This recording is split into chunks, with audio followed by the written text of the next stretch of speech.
Welcome to In It to Win It. This is Steve Barton, and thank you for tuning in. We are back with our resident gold and silver expert, Jordan Roy-Byrne of the Daily Gold.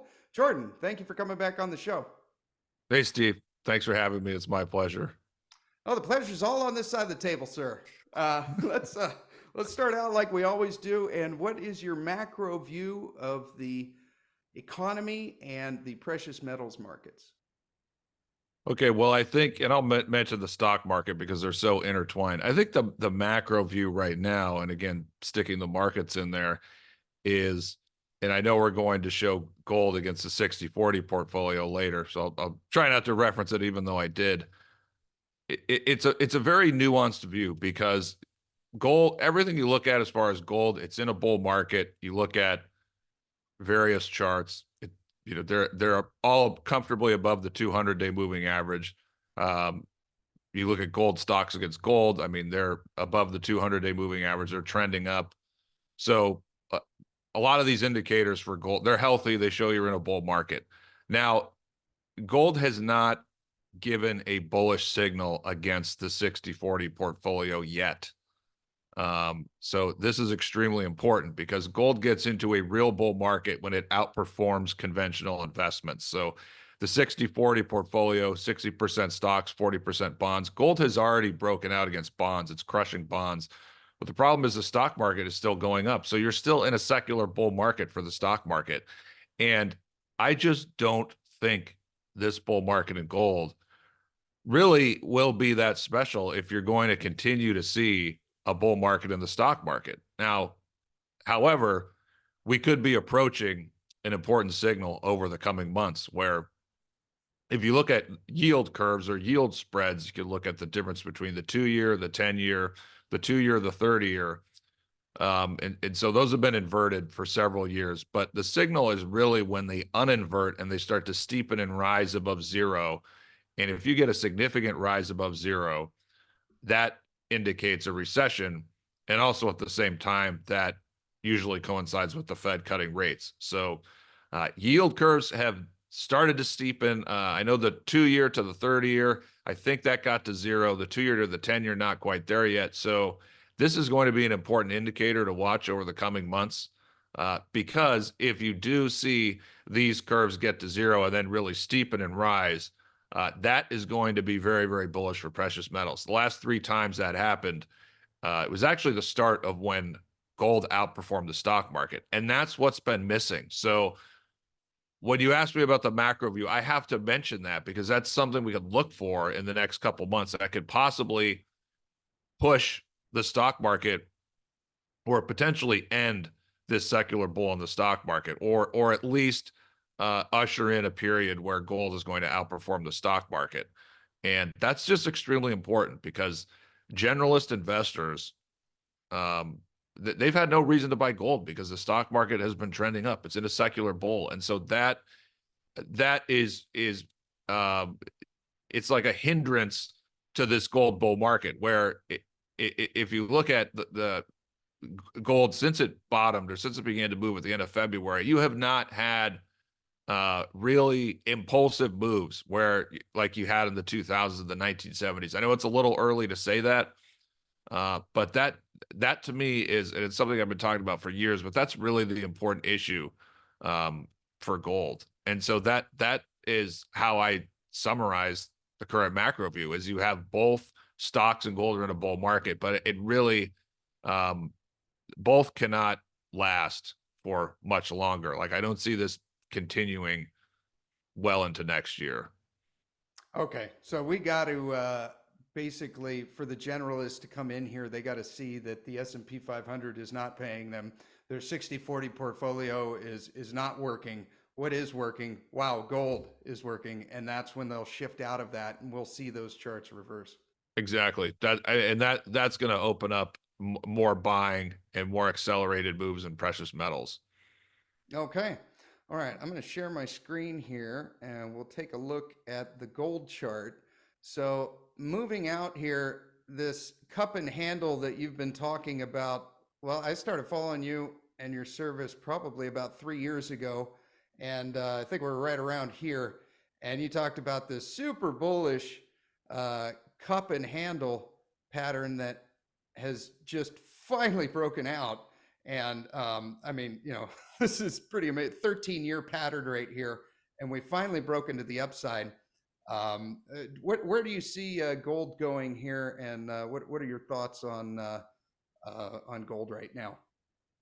Well, you do have a measured upside target, which is just taking the bottom of the cup to the top of the cup and then applying that forward. That gives you a measured upside target, I think, of close to 3,000. Yep. So that's one target. Now, if you take the percentage, which I call the log target, that gets you up to 4,000. And looking at these types of cup and handle patterns, and not all of the ones are perfect, but they tend to, when they play out, they tend to rise well beyond the log target, which is 4,000.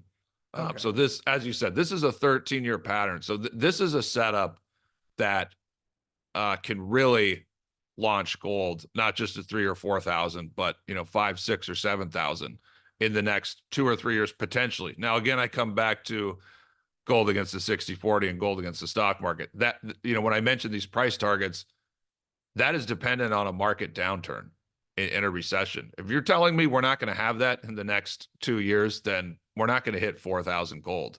Yeah. Then gold can, maybe it peaks at 2,700, then it comes back. It could potentially retest at 2,100. So that would kind of be, I mean, that's one scenario that's not so optimistic. So, but I mean, this is a super bullish pattern. It's clearly broken out, and it does have these incredible upside targets. And again, if and when you see that downturn in the stock market and the economy, this thing is going to blow the roof off. Yeah. Okay. Okay. And what do you see in the immediate term? I'll go to the daily here for gold. What's our initial support? Are you thinking like 23? Yeah, I mean it had the breakout last week, although it was not confirmed by silver. It wasn't confirmed on a weekly basis. So it's fallen back into the 2,300 to 2,400 consolidation range. And this is perfectly fine as long as it holds above 2,300. But it does concern me a little bit. I am a little bit concerned here in the short to medium term that, because if gold were to break below 2,300, yes, it could come down to 2,150, and it's all fine. It would be a retest of the breakout. But if you see gold breaking below 2,300, there would be some technical damage that goes with that. So this is critical here over the next month or two. And again, the market and the economy will be very important, because if the Fed, if the economic news gets worse, and various indicators, credit spreads or unemployment, if these things get worse and the Fed actually has to start easing in September, that should be really bullish for gold. However, I'm just trying to think, because when I mentioned these scenarios, well, gold could break 2,300. You have to align an economic and market scenario with these moves, because otherwise you're only looking at a small amount of the picture. I mean, you have me on here and I could say, well, it could go below 2,300, or it could keep going up. Well, I mean, that doesn't really help people. So I'm just trying to give a sense of, what could be the driver. Again, or I should say, if gold were to break below 2,300, it retests 2,150. Very big picture. Cup and handle's not broken. It's fine. But in that scenario, maybe maybe the Fed only cuts once and they don't have to cut for the rest of the year, or, maybe they don't even cut and the economy's fine. I mean, that I'm just thinking of, that could be the potential scenario to bring gold below 2,300. But again, as I already said, on the other hand, the positive for people like us and gold bugs, if the Fed has to start easing in September and then they have to ease again, then in that scenario, I think you'll see gold go above 2,500 at some point in the next few months. So again, this is very, very market dependent, or I guess, data dependent, economic dependent at this point. But it is a little, I mean, the pattern here is a little unusual. just compared to other really strong moves in history as far as the short term. But that's what you need to know. 2,300 support. That's the key level over the next couple of months. Okay. And moving on to silver here, I seem to get this question about once a month, and I'm going to move out long term here to silver. And everyone asks me about how bullish does it look with the, 50-year cup and handle here in silver. Now, this violates some principles on cup and handles, right? Yes. This is another one of those, just because it looks like the pattern doesn't mean it is the pattern. Yeah. So cup and handle patterns, the handle itself should only retrace 38% of the preceding advance. So, maybe in some cases it can retrace a little bit more than 38%. But so this move up to 50, I think so 38%. Yeah, I think Right it's here somewhere on in the the orange 30s. line is the 38, Yeah, then this one's 50, then that's 61.8, and we're down here at like probably 80 or something. yeah. I mean that was my guess. Without looking at it, somewhere in the mid 30s. So yeah, the 50% is really important. So that's just below 27. Now remember, I mean 27, we had a hell of a time trying to break that. Now that's going to be support. So this is the nuanced view, and this is really important. This is not a cup and handle pattern, and because the handle corrected way too much, as you stated. It retraced 80%, and that's why it's taking forever for this to get back to 50 and break out like gold did, because Yeah. gold only retraced 38%. That's the first point. Now the second point is, if and when this gets back to 50, or even when this can, you put in like a quarterly or a monthly close, you start to get above 33, 34 there. When that happens, look out above. So when this actually gets above 35, it's at 40, Yeah. then then the setup is it's a really, really bullish setup. Then it could actually play out like a cup and handle. So that's the nuanced view. The nuanced view is, because it's not a cup and handle, it's taking so long for this huge pattern to play out. But the important other side of that is, when this thing gets above 34, 35, and it starts looking like it's going to test 50, I mean, this thing could really blow the roof off. This will be one of the biggest breakouts of all time. But again, this is where, timing, I mean, this matters a lot. Is it going to break 50 in the next 18 months, or could it be 4 or 5 years? I don't know at this point, but it will break 50 at some point. But again, I mean, if that's 4 or 5 years away, that changes so much for all these silver companies and junior companies, where you just assume, okay, well, I'm going to buy this because I think silver is going to break 50. You could be right about that, but if that's 4 years away, that's 4 years where, if a company doesn't have a real plan, um, their stock can just sell off and be dead money for 4 years until it happens. So you have to be careful about what you own, and at the same time, we have to realize that, yes, this is an extremely bullish setup for silver, but that's a bird's eye view. Yeah. It's not necessarily something that could happen in the next 1 or 2 years. But I mean, it's possible. I don't want to rule that out yet. Okay.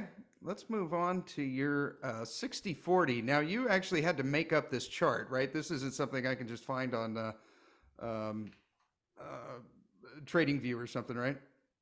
Right. Yes, I found some historical data, or I acquired some historical data going back 100 years for the total return in the stock market, and I think for the 10-year treasury bond. Okay. So this includes price and dividends. So I put that into my own 60/40 portfolio, and we can see here that you look at the move in gold of the 1970s and the 2000s, and you know gold outperformed the 60/40. I mean, at the exact same time. But Steve, where we are now, and in the last 5 or 6 years, it's so interesting, because we've never seen this before, where gold had this huge breakout. You can see the beautiful cup and handle Yeah. above, Um, but you haven't had the corresponding increase in the ratio below, or at least not yet. And so we can see, and this is, another thing I'll probably update it soon, but I can look at gold stocks against the 60/40 because they weren't, they were a proxy for gold in the 60s Mm-hmm. until, we left the gold standard in 1971. So that can give some perspective on the 60s, but that's probably the best comp, I think, to where we are. But again, you can look at those red lines and you can really see, we had the move in 1972 for gold against the 60/40. And then similarly, the next breakout came in 2002. So where we are here and now, we can see, yeah, it's been consolidating for the last 2 or 3 years. I mean, it looks like the bottom is in. That's the good thing. But I mean, you can even go back to 2016 when gold made its price bottom, and it's just been lower to sideways Yeah.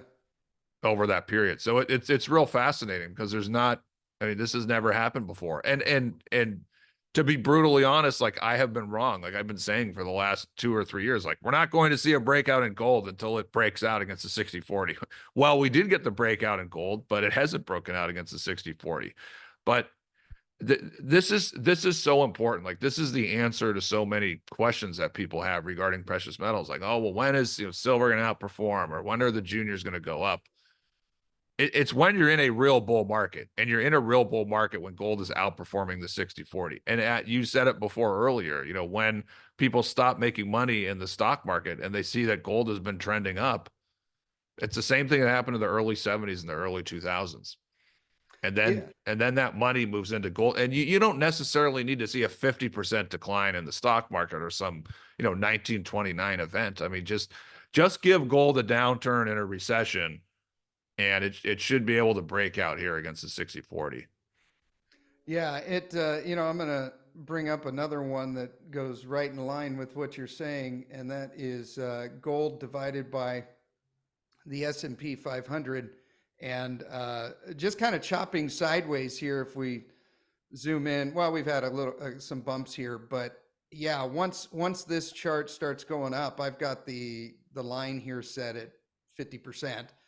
So it'd take 2 gold coins to buy 1 share of the S&P 500. I think once we get above that line, that might kind of be a little bit of a breakout period. I just drew this arrow Yeah. back here. Like I think we're around here somewhere on this part of it, back around like 2000 or so. But we can see there's been some massive outperformances here in the past when gold really goes on a run. Yeah, absolutely. And just a couple other things. I think you're exactly right about the 50%, the 0.5 level. That's a very significant level.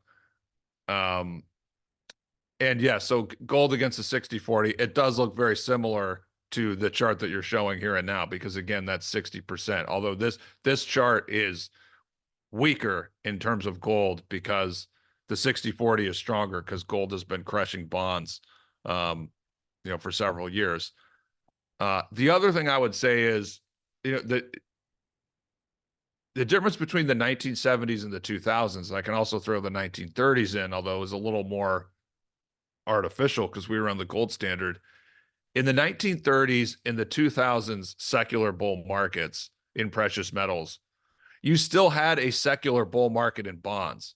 So you could still make money because you have stocks and bonds. Stocks, that's really the most important relationship for gold. So again, in the 1930s and the 2000s, you had secular bulls in gold, but you were still making money in bonds. So it was only stocks that gold was strongly outperforming. But in the 1970s, you had both, because the bond market, the bond secular bull, according to my data, that broke in 1965, and that helped gold along in the 1960s until the stock market really cracked at the end of the 60s, early 70s. Then you had you had the breakout in gold against the 60/40, but you had both stocks and bonds in secular bears. That's why that bull market was so much bigger than the other two. And I think that's what we're going into at this point, because the secular bull market in bonds is over based on my total return data. That has collapsed in the last couple of years. So it's clear that we are in a secular bear in bonds. Now, again, that bonds could rally they could have a big rally for a couple of years and then go back down. I mean, we're talking about secular 15, 20-year trends here. So that has broken. When the stock market falls into a secular bear, then you are going to have both of the other conventional asset classes in new secular bears like you had in the 1970s. And so I'm not saying that's going to happen tomorrow or next month or even next year, but when the stock market loses that secular bull, again, look out for precious metals because it will be like the 1970s where both stocks and bonds are in secular bears. And I mean, that's a big reason why you could and will eventually see vertical moves in gold and silver and precious metals. And again, you didn't have that in the 1930s or the 2000s. You only had stocks in a secular bear because people could still make money in bonds at that point. So when the secular bull in the stock market breaks, again, it's just I can't understate it enough. It's going to be massively powerful for precious metals. Yeah. Okay. While we're on ratios here, we got a listener question on some ratios. Gold to silver right now. What do you see in the gold to silver ratio? I pretty much just see that silver's cheap compared to gold. Do you have any more profound insights than that? Not really. I mean, you have a nice trend line there. I'm not a huge fan of trend lines, but that is a legit trend line. You can see all the points that it touches. Yeah. And so you've had the gold silver ratio break down, but now you've had this rally where it's recovered some of the losses. So at this point, I don't have a strong view if it's going to keep rising or if it's going to fall back. Fall back below 80. Okay. So I'm not sure. The thing I will say about silver is, because I don't know if this answers one of the other questions, but it, again, once you get gold breaking the 60-40, I mean, to me, at that point, that is when you're going to see silver really strongly outperform gold. And eventually, I mean, you look historically, I don't know if your chart has all the data going back that far, but you look at 100 plus years, I mean, the bottoms in the gold silver ratio are like around 15. So Oh yeah. Yeah. This only I goes back to 75, but I've seen charts like what you're talking about. Yeah. yes. So it will get to that point, but what people have to understand is it takes time and most of that move happens at the end of the secular bull market in precious metals, which based on what I'm saying here, we haven't even really started, to be honest. Yeah. Yeah. Okay. Here's the Dow Jones. It's just climbing into the clouds over 40,000. Do you see anything here with the Dow Jones divided by gold, Dow Jones divided by silver? Um, Not really. I mean, they don't. So that's the Dow divided by gold. Yeah. Yeah, I mean, it looks the S&P has been stronger than gold. So if you look at the Dow divided by gold, I mean, it's not the strongest there. I mean, it looks like it could be fading. That would be in favor of gold. But yeah, it's still kind of a mixed view at this point. Like there's not, I mean, to me, there's not strong evidence either way. Okay. Okay. But yeah, but it's weaker than gold generally. And so if you would actually like, I think if you this is I don't know if you have this chart, but if you did like gold divided by the equal weight stock market, like that looks stronger. Because you've had the Mag 7 and Nvidia and capitals moving into those stocks. And so that's pushing the market higher. Like if you look at an equal weight index, gold looks stronger Uh, against that type of index. yeah. What I think it's RSP or something like. Yes. Yeah. Yes. That sounds right. 1 divided by RSP equal weight. Yeah. Okay. How's that for on? Oh wow. Okay. Yeah. I mean, if we go by the kindergarten method of like buy at this end of the chart and sell at this end of the Yeah, chart. yeah. Yeah.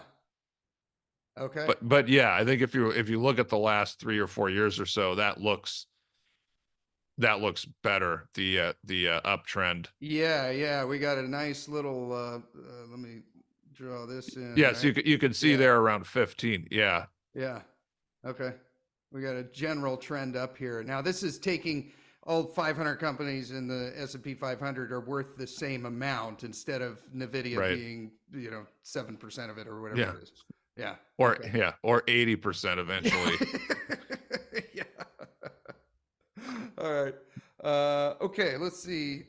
Oh, we got a question here about thoughts on buying physical platinum since the price of platinum is historically low and swapping the some of your gold and silver for platinum. So if I put here's platinum divided by silver, and we could see that, right now it's 32 ounces of silver for 1 ounce of platinum. If we do the same for gold, uh, you know, zero point 0.4 ounces of gold for 1 ounce of platinum. Do you do any kind of this, or you pretty much just focus only on gold and silver? Yeah, I'm entirely focused on gold and silver.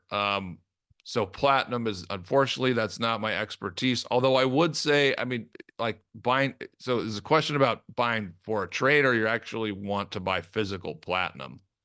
He says about buying physical platinum. Basically, I've been talking on the show for the last couple of weeks about how cheap this ratio is, and I'm like, hey, if you ever wanted to get into physical platinum, and one of your coin dealers is willing to trade a kilo of silver for platinum, looks like a pretty good deal to me. I think that's where some of this came from. Yes, it makes sense. Although I would say the reason to buy physical is you're buying a form of financial insurance. And I mean, this gets into another topic, but platinum, it's, like gold, it's very expensive. Mhm. So depending on the amount, um, it brings up some other questions that I'm less keen on. I mean, I would for physical insurance, I would stick to gold and silver, but if you want to buy, if you're making an investment with platinum, I would say you could do it through the ETFs, Yeah. and you don't necessarily have to take delivery of platinum bars, because that it brings up so many other questions, like where are you going to store it, what happens if you get robbed, et cetera, et cetera. So I'm not saying I have a strong opinion against that. It's just there's so many other factors that come into play. Yeah. But certainly platinum is really, really inexpensive. And at some point in the next couple years, 5 years, those ratios will probably move in favor of platinum. Okay. Okay. Alrighty. We got a question here on, you kind of already alluded to it. Uh, JG wants to know if we have a 1/4% rate cut in September, October, and November. I think he's looking out on the CME tool and seeing what traders think. Yeah. What effect do you think that will have on the gold and the S&P 500? I think it would be really positive for gold and precious metals because of the things that we talked about before. I mean, in that scenario, you would see major steepening in the curve, not just like this little blip above zero and then it kind of doesn't do anything. I mean, you get a real sharp move above zero in those yield spreads. That's really bullish for precious metals. With the stock market, it's a harder call. I mean,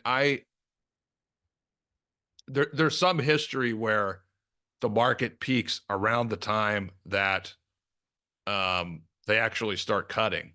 There's some other examples where they start cutting and then the market has a rally, but it peaks, a couple years, or I should say a couple months after they start cutting. So, um, it's really hard to say, and then there's this scenario, well, what if we kind of get a mild recession, or what are we going to get a soft landing? That, the market as usual is already discounting that for next year. So it's a harder call with the stock market. If we get a significant correction in the market, from now until the election, because, and I'm not a big seasonality guy, but seasonally in the stock market, like August and September, like are often not good. Like when the market is going down, it's like almost always happens at the end of the summer. So if the stock market sells off into the start of those rate cuts, like you would probably get a relief rally in the stock market when they do those cuts. But stepping back, bigger picture, if you have that many cuts, I think gold outperforms the S&P 500. Gold outperforms the stock market in that scenario. A very good question about the multiple cuts and not just one cut. Because Yeah. it is, they could cut once and then, oh, well, we're not going to do anything for 3 or 4 months, then that's not going to trigger that big of a steepening in the curve. Yeah. Okay. And Oliver wants to know, he says, when can we expect the juniors to make a move? Months, years, and how large of a move using previous data? Well, is he talking about GDXJ or I could pull up individual juniors? GDXJ here just for a basic example. And this is an interesting point. Like if you're talking to people in the US about juniors, it's GDXJ and these large 500 million, 700 million companies. But people in Canada and people who follow the sector religiously, when you're talking about juniors, they're talking about junior explorers, companies with a below 50 or 30 million market cap. So, but if we're looking at GDXJ, yeah, that has been trending up. I mean, not perfectly, but it has been trending up since the bottom in 2022. Yeah. But again, for I don't mean to keep repeating myself here, but the answer is when gold breaks out against the 60/40. Like that's the reality. Okay. Okay. Do you think we could in this GDXJ for your average retail guy, do you think we could see a repeat of something like this? Now, we don't have a huge amount of data on GDXJ because it's only been out since 2009. But do you think we could see the chart just do one of those for like a few 100% move? Yes, I think we will see that at some point. Okay. Okay. Again, especially when gold is breaking out against the 60/40.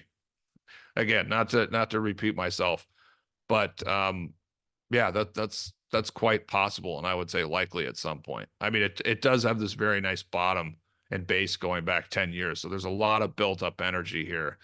And again, you tell me the stock market's going to break and the Fed has to cut significantly, uh, you're going to see some huge moves in these stocks. Yeah. Yeah. Okay. Wrapping up here, AG wants to know about silver being manipulated on a large scale. Again, not my expertise, so you can take my opinion with a grain of salt. All markets are manipulated to some degree. I guess the question is, do I think it's suppressed? That's No, I don't think probably what it's. he's getting at. Yeah. Yeah, I don't think it's suppressed, or I don't think it's artificially cheap. However, I will say that, the silver, the history is really fascinating because it's been money longer than gold. It was demonetized at some point, I think in the late 1800s. And so, and as an industrial metal, it doesn't get really any value from that. I know this is just a side comment. Silver's biggest moves, and you know this, Steve. Mm-hmm. Silver's biggest move, it follows gold. Yeah. It's like an option on gold. So all this industrial stuff, it doesn't matter. Now it might matter at some point, but I talked to Peter Kraut about this, who wrote a big book on silver, and he said the industrial stuff, like maybe in the next couple of years, like that will give it a higher floor. But he said no, the bigger moves are all driven by gold. So again, side comment, but that just frustrates me when you hear these silver CEOs talking about, oh, well, there's going to be 1 billion ounces of silver needed in these solar panels. I mean, just maybe that's true, but it's not going to move the price. It moves when gold moves. So I'm circling back. Yeah, I'm sure silver is manipulated. Is it suppressed? I do think historically it seems like it's artificially cheap, given that it's still it still trades as money basically, but it doesn't get, I mean, it just gets no respect. Rodney Dangerfield, the Rodney Dangerfield medal. It gets no respect at all unless, when gold goes up and catches fire, that's when silver really moves and finally gets respect. So again, not an expert on this, so take my answer with a grain of salt, but I don't think it's artificially suppressed or cheap. Although it does seem, just historically, when you're looking at the history, it does seem like it's a little too cheap. Yeah, here's going into what you're talking about. So I just overlaid right now gold over silver, and gold is the orange right here. So we could see that like when gold has a run up like this, like it has, silver does too. Did we all of a sudden need more solar panels? I would argue they're using less. Gold moved and then silver followed. Yes, and that's investment demand, by the way. So the supply demand numbers actually look worse for gold and silver when the markets are really hot, because that's investment demand. It's going up a lot. Although for gold, there hasn't been that much investment demand. It has been driven by central banks and buying from the East. So that's another important point. The 60/40 is also related to investment demand and the buying of the ETFs, which has not driven this move. So that's people say, okay, well, when are you going to see more retail or generalist buying of gold? When are more people going to buy GLD or the other? I think OUNZ is another ETF. Shout out to Axel Merck. Mm-hmm. And again, when gold breaks out against the 60/40, you're going to see generalist money come into the sector and they're going to buy the gold ETFs. Yeah. Yeah. Right on. Well, thank you very much, Jordan. Shout out to your service, thedailygold.com. I've been a member there for several years. You give out a macro view of the economy, and then you focus on 10 or 12 junior gold miners. Tell us about your service and what people get if they sign up for it. Yeah, thank you, Steve. Yeah, in recent years, I've focused a lot more on company analysis and company selection, and really focusing on the two criteria for me. Okay, what are the best fundamental junior companies as far as fundamental value? And then what is their upside potential based on that? So I try and look at those two. I'm not just picking the absolute safest juniors. I'm picking what are the best ones fundamentally that have the most upside potential. And given the environment we've been in the last 5, 6, 7 years, where yes, gold has trended up, but it's underperforming the 60/40, it's underperforming the stock market. That has made stock picking and company selection all the more important. And so I think when you see gold break out against the 60/40, then you'll get to a point where more money is coming into the sector. So with stock picking, you can be a bit more liberal there, and you don't have to be as stringent on your criteria. Again, that's when you're in a real bull market in the sector. But until that point, I think you still have to focus on the highest quality juniors that have the most upside potential. So I try and put those two things together. And there's still quite a bit of value there. And I think, the way I try and look at these companies is, what's their value at current metals prices? That's when you look at all these companies, that's how you should value them. Like you could do 2,100 gold, or 2,300 gold, or $30 silver, 28 silver. What's the value at these prices? Because if you find something that's undervalued at current prices, or prices that are a little bit lower, those are the stocks that are really, really going to move first when you have metals prices going higher. And I think, in the past, I deviated from that too much, and I was a little more of the mind that, okay, we know that gold and silver are going up. Let's just buy. Okay, let's find the companies that will go up the most. And yes, that worked in the 70s, that worked in the 2000s, but that hasn't worked so far, because we've been in this kind of unusual historical situation where gold is going up, but the stock market has stolen its thunder. And so you haven't had this huge amount of money coming into the sector and pushing up all these companies. It's come in and it's pushed up the higher quality companies. Yeah, it's a lot of fun. I love your newsletter. It comes out every weekend. You get some macro view, and so thank you on behalf of me and the work that you do. And I'll throw out a thank you from my brokerage account. Glad to hear that. Yeah. Thank you so much, Steve. Yeah, it's all about making money. It is. It's a lot of fun. Right on. Well, thank you for coming on the show, Jordan. You have yourself a great rest of the day. Okay, you too. Thanks so much for having me, Steve. Yes, and thank you for tuning in. Support the show and share this with anyone that you think needs to hear it. It's probably your buddy that can't stop talking about tech stocks. You have yourself a great rest of the day, and we will talk to you next time.